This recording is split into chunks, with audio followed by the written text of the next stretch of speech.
Oui, bonjour Monsieur Assilek. Un réel plaisir de vous avoir aujourd'hui sur Tchadantropus Tribune.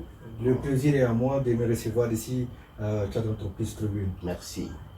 Comme vous le savez, toute la semaine dernière, le Tchad était au devant de l'actualité internationale et nationale.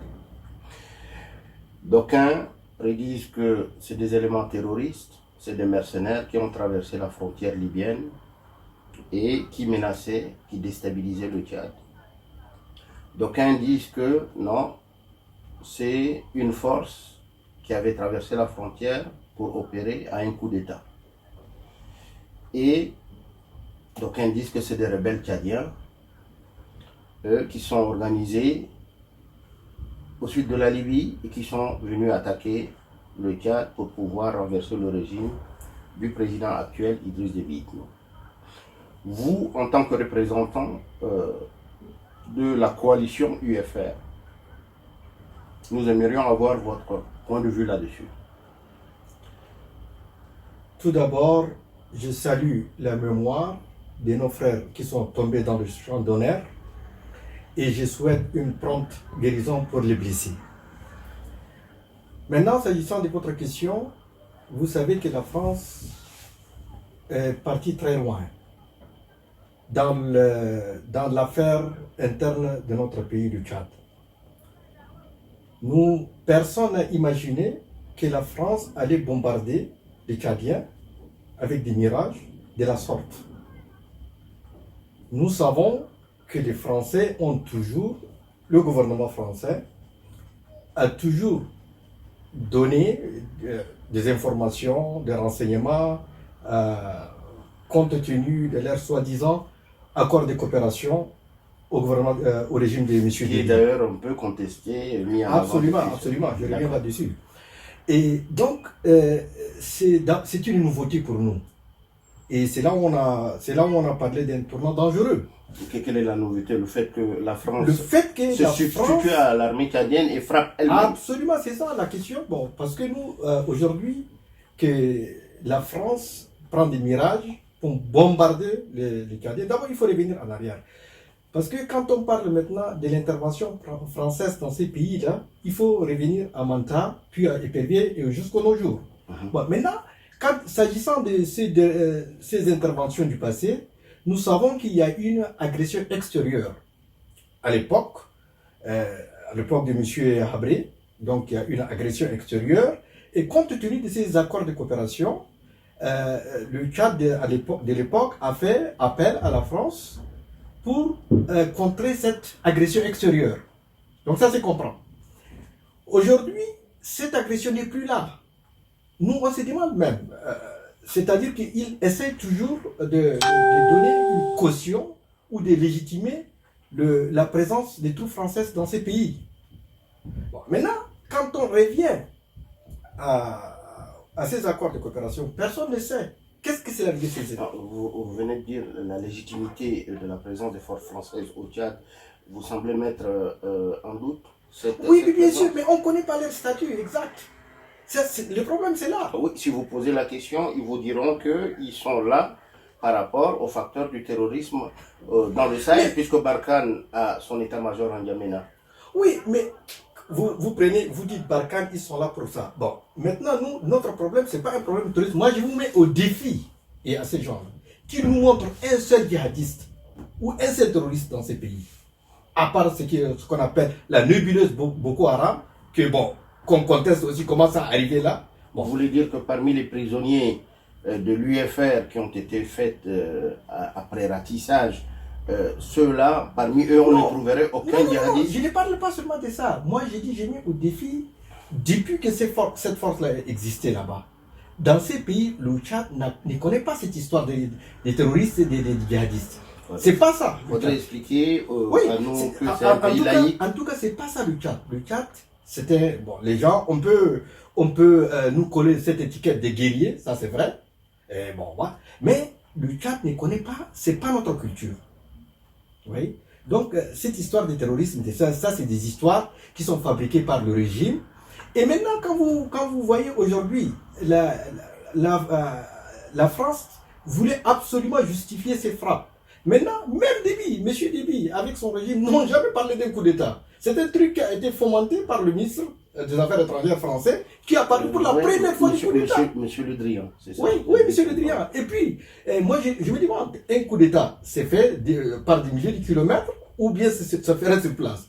Un coup d'État, que les gens, ce qu'ils appellent coup d'État, un coup d'État ne se fomente jamais à des milliers de kilomètres. Mais est-ce que le simple fait que le sud de la Libye est aujourd'hui dans le désordre que tout le monde connaît, et dans le sud de la Libye, il y a autant de nébuleuses qui sont estampillées ou à moitié brevetées, terrorisme, djihadisme.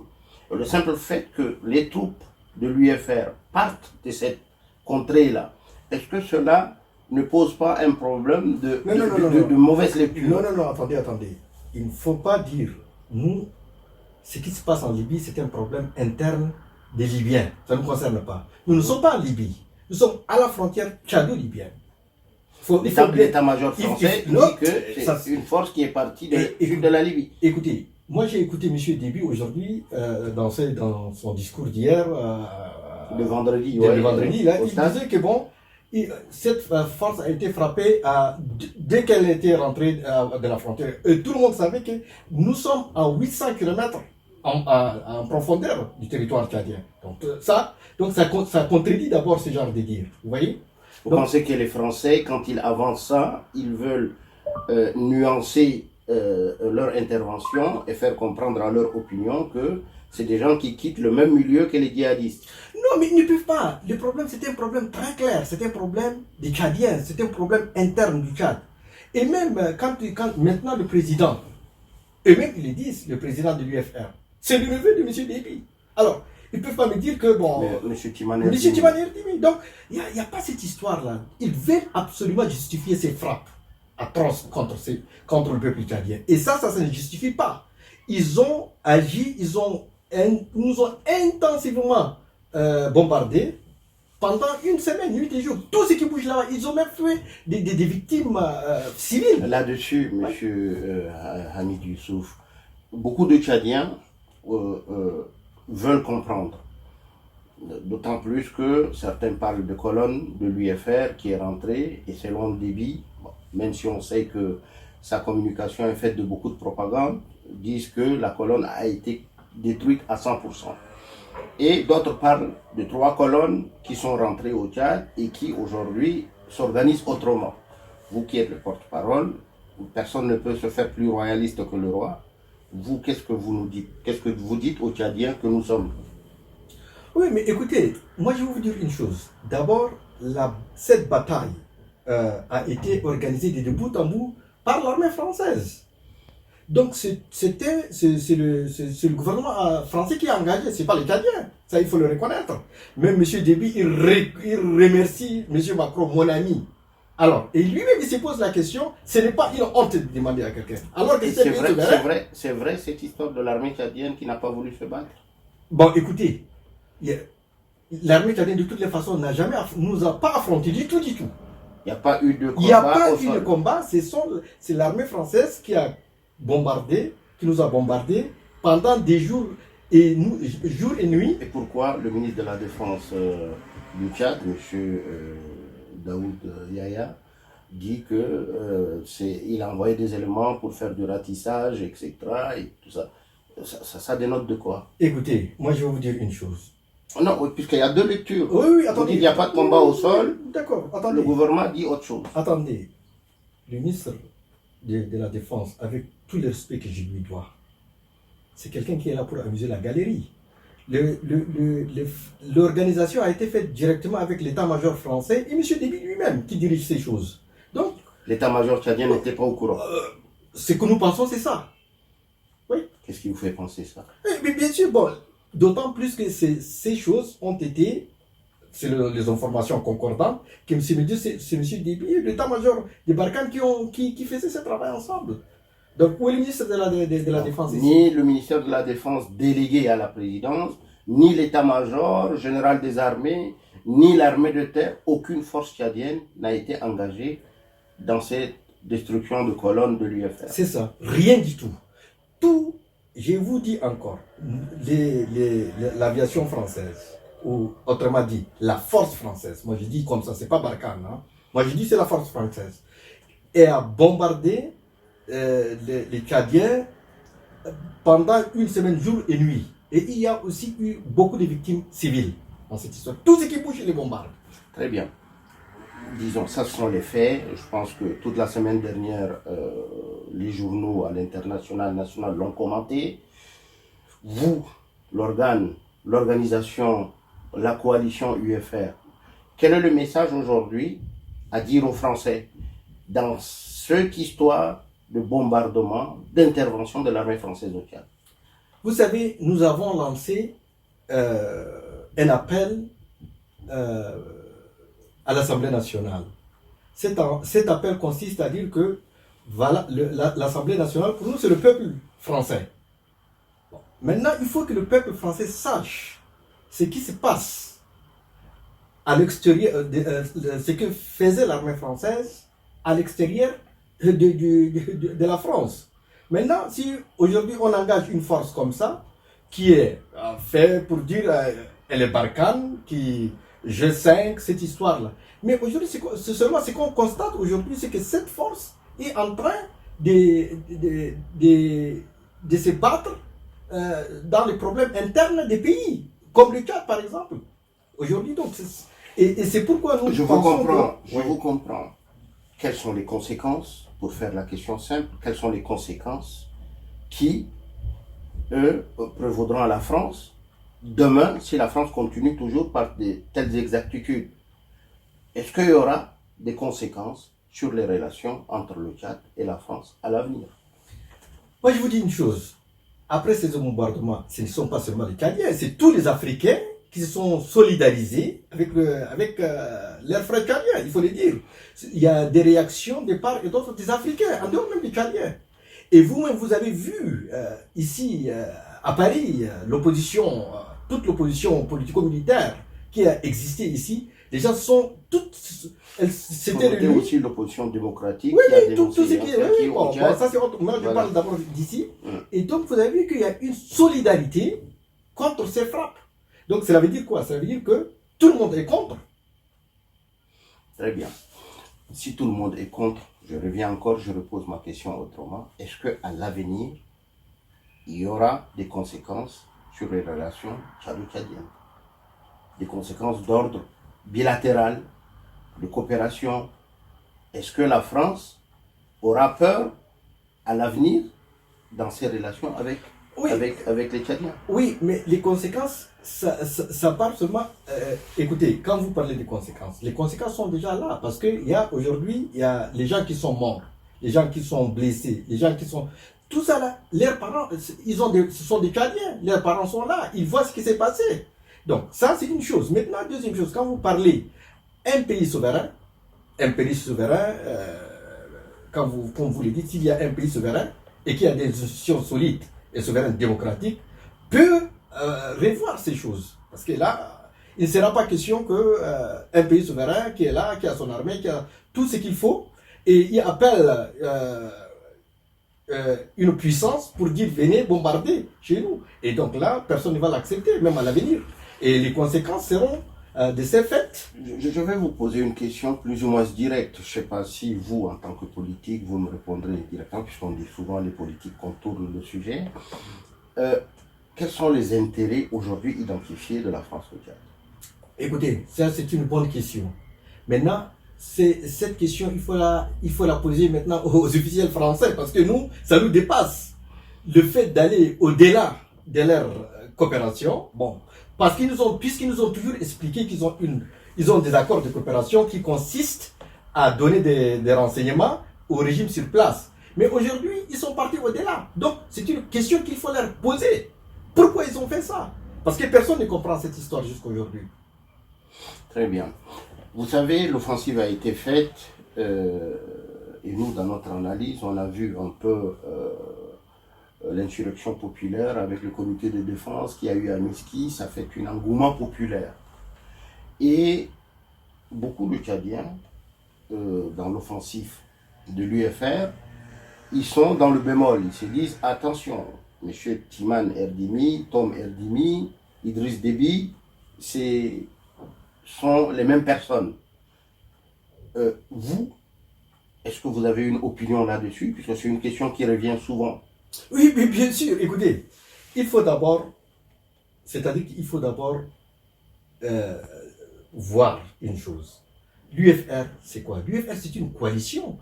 Moi, je ne sais pas pourquoi les gens veulent coller toujours Tom Timan dans cette histoire. Tom n'a rien à faire dans cette histoire. C'est monsieur Timan Erdimi qui est le président de l'UFR. Et l'UFR, aujourd'hui, est composé de 4 mouvements. Attention, M. Timan, dans ses 2 interventions, il le dit, il est de l'UFR.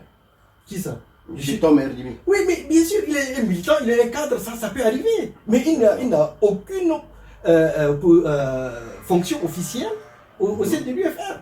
Il est comme vous le savez, tout le monde peut être ci ou cela. Mais si le fait que M. Tom Erdimi dit que moi je suis de l'UFR, où est le problème? Ce n'est pas ça, c'est pas un problème. Je voudrais que vous nous répondiez Oui. sur cet aspect-là. Tom, Timan, Déby, c'est la même chose. Est-ce que vous, votre optique nous intéresse puisqu'elle intéresse les Tchadiens? Non, moi j'ai dit, écoutez, d'abord, moi je ne peux pas parler de Tom. Parce que Tom, c'est quelqu'un, c'est un militant. Laissons Tom. Non, Parlons de laissons Tom. M. Timan Erdimi, Oui, Idriss Déby, oui. c'est la même chose. Non, Qu'est-ce que vous parce dites de que ça? les gens, ils ont tendance à dire que bon, ils veulent faire de l'UFR un truc des Arabes. C'est pas ça. Ça, c'est pas vrai, ce qu'ils vous disent là. Ok. Bon, et c'est pourquoi ils essayent de mettre toujours Tom pour dire Tom. Bon, nous, on ne reconnaît pas Tom comme président. Le président. Non, il n'a jamais dit. Hein. Bon, bien sûr, il n'a jamais dit. c'est un militant comme tout Ok, autre. il n'a C'est jamais un dit. cadre. Écoutez, chacun connaît ce que c'est Tom Erdimi. Tom Erdimi, c'est un grand cadre. C'est quelqu'un qui a Il a son passé qui plaît, il a son passé qui plaît donc, pour lui. là, on ne peut pas, là, lui. Mais maintenant, s'agissant de l'UFR, l'UFR, c'est une coalition qui est présidée par M. Timan Erdimi. Elle n'est pas arabisée. Non, Très bien. non. Vous allez nous expliquer. Je vous explique parce que l'UFR est composé de 4 mouvements aujourd'hui. D'accord. Le RFC, Ok. qui est dirigé par M. Timan Erdimi, l'UFDD fondamental, que moi je représente. On va revenir là-dessus. il y a- des fondamentaux. D'accord. Ok. Il y a l'UFCD, qui est dirigé par un camarade. Aujourd'hui, Bien. on ne peut pas le dire là où il est. Ok. Et le CEDER qui est dirigé par M. Albadour Assiri. D'accord. Et donc, c'est ces 4 mouvements-là qui font l'UFR. Donc, quand vous me dites que c'est un truc des Arabes, ça m'étonne. Au point de vue des Tchadiens, Écoutez, bon, tellement que les choses ont été balkanisées dans l'idéologie communautaire, on pense, le Tchadien lambda, pense que Timan Erdimi, donc c'est un Zarawa, comme M. Déby, et chacun y va à foison sur les oui, commentaires. mais il faut voir, nous, on a un programme politique. Donc, Mais ce programme politique, pourquoi vous ne le mettez pas en avant Oui, pour que bah, les Tchadiens... ça a été mis en avant, s'y ça a été travaillé, et ça doit, il est là le programme en tout cas. Bon, voilà. il faut le faire connaître pour que les citoyens puissent s'en acquérir. On peut le faire, on Très peut bien. le faire. Ok. Vous nous disiez, l'UFR est composé de 4 organisations. Je parle sous votre contrôle. L'UFCD, vous ne voulez pas dire qui c'est. L'UFDD fondamental dont vous représentez, mais là aussi, nous, nos informations sont équivoques, et d'ailleurs, on va vous la poser. Le CEDER de M. Albadour Assil. Personne aujourd'hui ne sait que le CEDER de M. Albadour Assil fait partie de l'UFR. Vous le confirmez. Oui, je confirme. Très bien. S'agissant de l'UFDD fondamental au sein de l'UFR, on sait très bien que son président est rentré il y a de cela 2 ans, je pense, et ça a mis un frein d'évolution d'organisation au sein de ce mouvement. Mais l'information qu'on a eue, c'est que vos camarades de terrain vous ont choisi, vous, comme président de cette structure. Vous nous le confirmez? Oui, je vous le confirme. Donc, vous êtes le président de l'UFDD fondamental, Oui. et c'est à ce titre-là que vous participez au sein de l'UFR. C'est ça. Très bien. Alors, dites-nous aujourd'hui, puisque l'UFDD fondamental, personne n'en parle. Où est-ce qu'ils sont? Comment ils s'organisent? Vous savez, nous avons déjà, moi j'ai eu déjà à parler sur cette question parce qu'aujourd'hui, la plupart des composantes qui ont existé à l'époque de l'UFR, après la débâcle, bon, beaucoup d'entre elles sont éparpillées dans les pays voisins. Les débâcles de quoi? Le débâcle de l'UFR de l'époque, de 2010. Oui. D'accord. Oui. Ok. Alors là, donc après, tous les pays voisins nous ont clairement dit qu'ils ne veulent pas des activités politiques ou Politico-militaires. militaires sur leur territoire. Et ce sont des choses que nous devons respecter. Nous avons toujours respecté ça. Et donc c'est ça, bon, voilà. Donc, et là, donc, écoutez, moi, quand vous prenez aujourd'hui, quand vous me dites que l'UFDD fondamental n'existe pas, comme vous le dites là, dites-moi, à part le président, l'ex-président de l'UFR, excusez-moi, de l'UFDD fondamental, qui est parti? Personne n'est parti. Donc ça veut dire que tout est intact. Voilà. Oui, mais la présence physique n'est pas équivoque. La présence physique, vous savez, quand il y a un mouvement qui est présent dans une entité de territoire, ça parle de lui-même. Or, l'UFDD fondamental, nonobstant notre réponse, personne n'en entend parler, personne ne sait comment elle survit. Non, ça, je ne suis pas d'accord avec vous. Vous savez, moi je suis dans la coalition, c'est au nom de l'UFDD fondamental. C'est comme ça que je suis dans l'UFR. Donc ça, je n'accepte pas ça, ce que vous dites là. Parce que, comme je vous dis, il y a un problème de sécurité pour nos camarades. D'accord. Oui. Nous, aujourd'hui, ce n'est pas parce qu'on est là à l'extérieur, mais on ne peut pas mettre la vie de nos camarades en danger. Donc, c'est pourquoi nous, on accepte que les choses, pour l'instant, soient de cette façon, et jusqu'à ce que, bon, on va trouver une autre possibilité pour pouvoir sortir de cette ornière, quoi. Ma question toujours tend à cela, avant qu'on passe à autre chose. L'UFR, qui est une entité organisée, si on vous entend parler, composée de 4 grands mouvements, qui sont dans des stratégies différentes, mais ils sont au sein de cette coalition. Mais l'UFR est une composante parmi un nombre de rébellions tchadiennes qui, de par la Libye jusqu'à la frontière tchado-centrafricaine, existent ou survivent. Quel est le blocage qui fait que vous ne pouvez pas tendre la main, aller vers les autres mouvements et leur expliquer qu'ils sont les bienvenus afin de porter la lutte ensemble? D'accord, mais avant de répondre à cela, j'ai dit qu'il n'y a pas de stratégie différente. Sinon, on ne peut pas être ensemble dans l'UFR. Je parle de stratégie d'existence, puisque vous parlez de oui, gens dans la coalition, il y a un mélange aussi. C'est pas seulement ça, vous voyez, donc c'est pas comme vous le dites là. Très bien.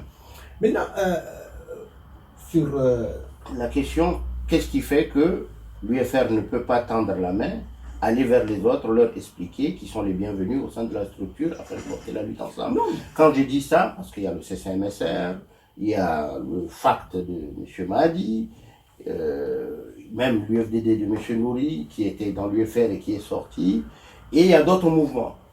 Qu'est-ce qui empêche l'UFR de faire la main tendue et d'expliquer qu'ils sont les bienvenus?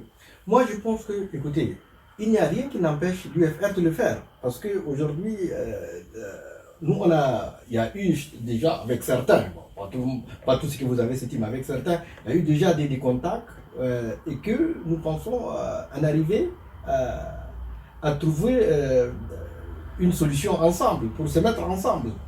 Et ça, on est d'accord de le faire. Il n'y a pas d'équivoque dans ça. Vous savez, entre d'accord et vouloir le faire, il y a toujours non, on est d'accord de le faire parce que là, maintenant, le problème c'est quoi? Le problème c'est que il faut que les gens s'entendent. Vous voyez, il faut que...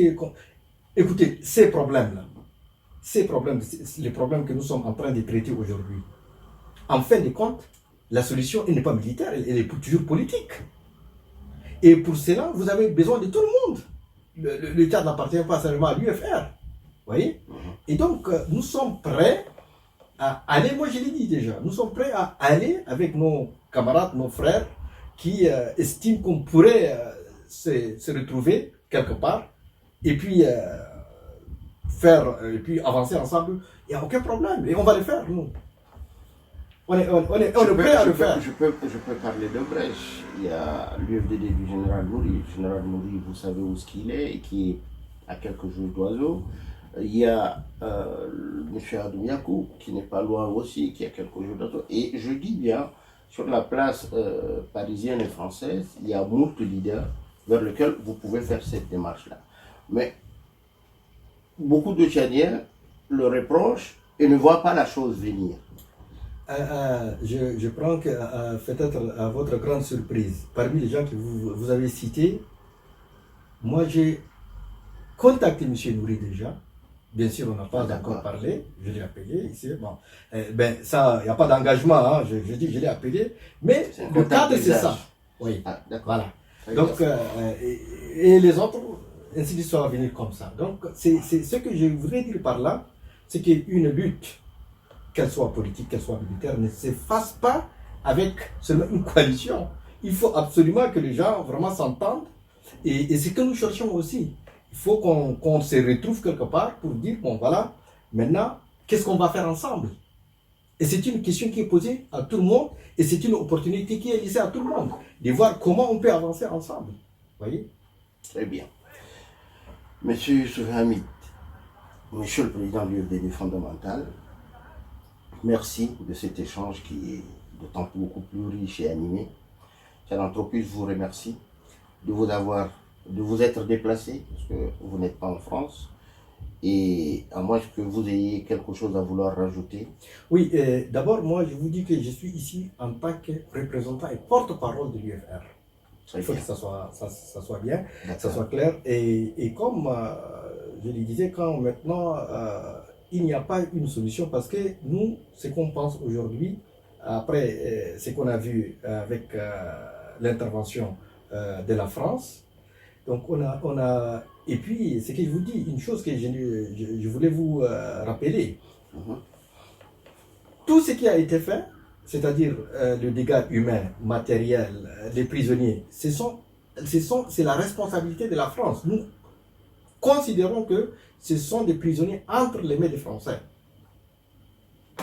Il y a des informations qui disent que ces prisonniers, ça il faut le dire, il faut le vérifier, et les organisations de droits de l'homme doivent s'en acquérir, que ces prisonniers ont été torturés, sont en train d'être torturés, et d'aucuns disent, vous savez, il faut toujours recouper les infos, qu'ils vont être déportés vers la sinistre prison de Korotoro en plein désert, je pense à 800 ou 900 km de la capitale. Je parle sous le contrôle de ceux qui connaissent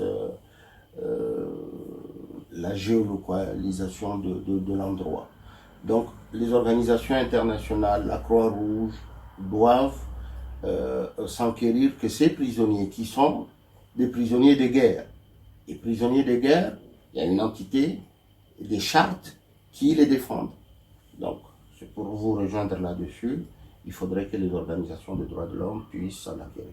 Oui, et nous leur lançons un appel à ces organisations, parce que là, il faut intervenir auprès de la France. C'est ce qu'il faut dire. Vous considérez que ce sont des victimes de la France? Oui, c'est des prisonniers des Français. Il n'y a pas, nous, parce que, vous voyez, il n'y a pas une seule cartouche qui a été tirée par l'armée tchadienne. Ou autrement dit, bon, l'armée tchadienne entre guillemets, si vous voulez. Mais jusqu'à là, tous les bombardements ont été opérés ou réalisés par les forces françaises. Donc, vous ne pouvez pas... Et même nos camarades qui ont été faits prisonniers, ils étaient assiégés par l'armée française. Parce que là, ils ne peuvent pas sortir. Oui, ils ne peuvent pas sortir. S'ils ressortent, on les bombarde. Et donc, ils ont fait appel maintenant à la troupe de M. Déby qui est venu les encercler pendant des jours. C'est pendant des jours qu'ils étaient là assiégés. Et donc, c'est la responsabilité du gouvernement français. Et aussi, bon, ce que je voudrais vous dire encore, vous voyez, aujourd'hui, nous, ce qu'on cherche, ce n'est pas, comme l'a dit M. Le Drian, faire un coup d'État. Ce n'est pas vrai ce qu'il raconte là. Bon, le monsieur, il est connu pour ce genre... En proximité avec les dictateurs. Non, pas seulement ça, mais on le connaît déjà, comment il s'est sorti, même en France ici. Il y a les fêtes et lui, il parle autre chose. Ça, on l'a même vu ici en France. Vous voyez? Mais maintenant, nous, ce que nous pensons, on ne pense pas faire un coup d'État. Ce que nous pensons faire, c'est-à-dire que avec ça, on veut absolument ouvrir des négociations. Et ces négociations nous permettraient de faire une réconciliation, une véritable réconciliation sous égide internationale. Ah, ça c'est une autre donne. Donc, vous, en tant que porte-parole de l'UFR, vous dites que cette attaque-là, vous l'avez faite parce qu'elle permettra à M. Déby ou à vous-même d'aller vers une table ronde inclusive de l'opposition, c'est ça? Oui, mais il faut donner une chance à cela. On est d'accord qu'il faut donner d'abord une chance à cela. Et puis bon, là, c'est pas de ces histoires de ralliement, c'est pas ça que nous cherchons. Nous cherchons une véritable réconciliation dans ces pays. Bon, et ça, pour parler de ça, il faut parler de toutes les forces vives de la nation. Vous voyez? Et c'est ensemble qu'on pourrait trouver cette solution. C'est pas vraiment... et là, nous, ce que nous cherchons, c'est ça. C'est-à-dire qu'il faut absolument... et comme je vous l'ai dit tout à l'heure... La France aide beaucoup plus à aller dans ce sens-là qu'en allant bombarder. Justement, nous, on lance toujours ça. On a lancé cet appel toujours. On a toujours parlé de ça. Pourquoi les Français ne veulent pas faire ça? Ils veulent nous faire la guerre. Pourquoi? Nous, on s'est dit, on est prêt à négocier, on est prêt avec nos frères de l'opposition, on est prêt à rester, à s'asseoir sur une table de négociation et parler sur nos problèmes qui ne nous laissent pas vraiment avancer dans ces pays.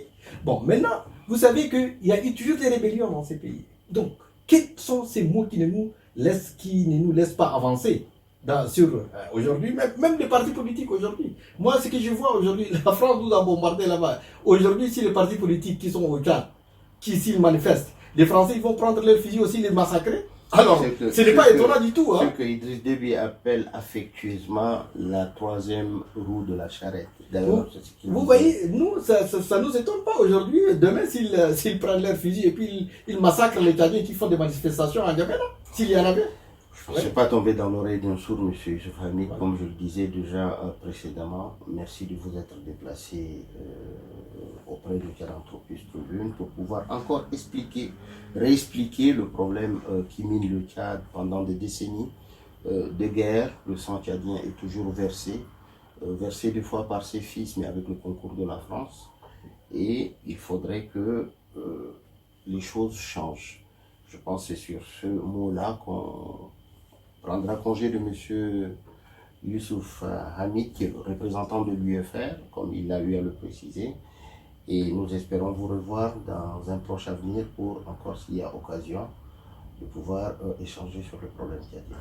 Merci à vous. Merci également à vous. Je vous remercie beaucoup, comme on le disait toujours, du travail que vous faites et des efforts que vous êtes en train de déployer pour la cause de notre pays, la cause de notre opposition ici ou ailleurs. Donc nous vous remercions beaucoup aussi de cela et nous vous encourageons de continuer dans ce sens. Merci beaucoup. C'est moi qui vous remercie.